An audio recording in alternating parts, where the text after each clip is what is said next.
السلام علیکم ورحمۃ اللہ وبرکاتہ۔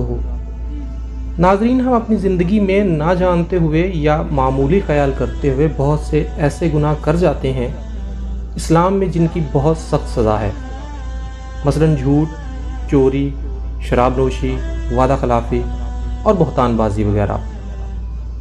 لیکن کبھی کبھی اللہ تعالیٰ ہم انسانوں کو سبق سکھانے اور سیدھا کرنے کے لیے مثالیں بھی دیتے ہیں، جیسے کہ ایک واقعہ امام مالک رحمۃ اللہ علیہ کے دور میں پیش آیا۔ کہتے ہیں کہ غسل کے دوران مدینے کی ایک عورت نے مردہ عورت کی ران پر ہاتھ رکھتے ہوئے یہ الفاظ کہے کہ اس عورت کے فلاں مرد کے ساتھ ناجائز تعلقات تھے۔ بس یہ بات کہنا تھا کہ اللہ تعالیٰ نے اپنی ڈھیل دی ہوئی رسی کو کھینچ لیا۔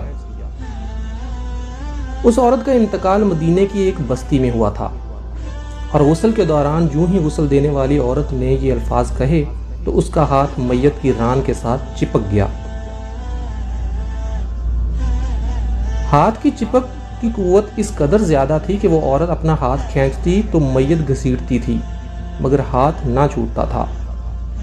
جنازے کا وقت قریب آ رہا تھا، اس کا ہاتھ میت کے ساتھ چپک چکا تھا اور بے حد کوشش کے باوجود جدا نہیں ہو رہا تھا۔ تمام عورتوں نے اس کے ہاتھ کو پکڑ کر کھینچا، مروڑا، غرض جو ممکن تھا کیا، مگر سب بے سود رہا۔ دن گزرا، رات گزری، دوسرا دن گزرا، پھر رات ہوئی، سب ویسا ہی تھا۔ میت سے اب بدبو آنے لگی تھی اور اس کے پاس ٹھہرنا اور بیٹھنا مشکل ہو گیا۔ مولوی صاحبان، قاری صاحبان اور تمام اسلامی طبقے سے مشاورت کے بعد طے ہوا کہ غسال عورت کا ہاتھ کاٹ کر جدا کیا جائے اور میت کو اس کے ہاتھ سمیت دفنا دیا جائے۔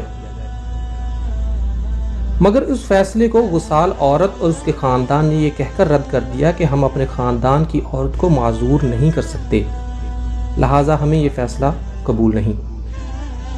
دوسری صورت یہ بتائی گئی کہ میت کے جسم کا وہ حصہ کاٹ دیا جائے اور ہاتھ کو آزاد کر کے میت دفنا دی جائے، مگر یہ طریقہ بھی بے سود رہا۔ اس بار میت کے خاندان نے اعتراض اٹھایا کہ ہم اپنی میت کی یہ توہین کرنے سے ہر حال میں قاصر ہیں۔ اس دور میں امام مالک رحمۃ اللہ علیہ قاضی تھے۔ بات امام مالک تک پہنچائی گئی کہ اس کیس کا فیصلہ کیا جائے۔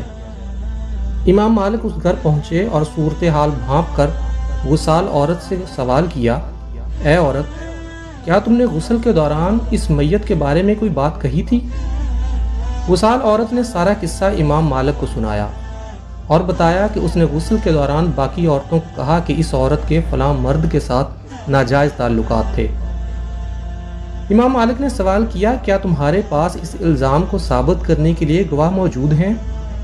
عورت نے جواب دیا کہ اس کے پاس گواہ موجود نہیں ہیں۔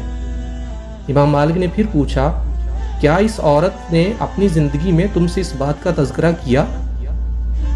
اس عورت نے جواب دیا، نہیں۔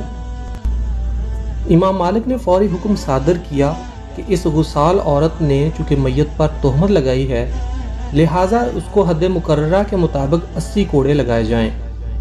حکم کی تعمیل کی گئی اور 70 بھی نہیں، 75 بھی نہیں، 79 بھی نہیں، پورے 80 کوڑے مارنے کے بعد اس عورت کا ہاتھ میت سے الگ ہوا۔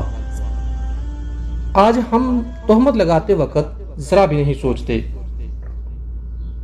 اللہ تعالیٰ سے دعا ہے کہ وہ ہمارے جانے انجانے میں اس طرح کیے گئے سارے صغیرہ و کبیرہ گناہ معاف فرمائے، آمین ثم آمین۔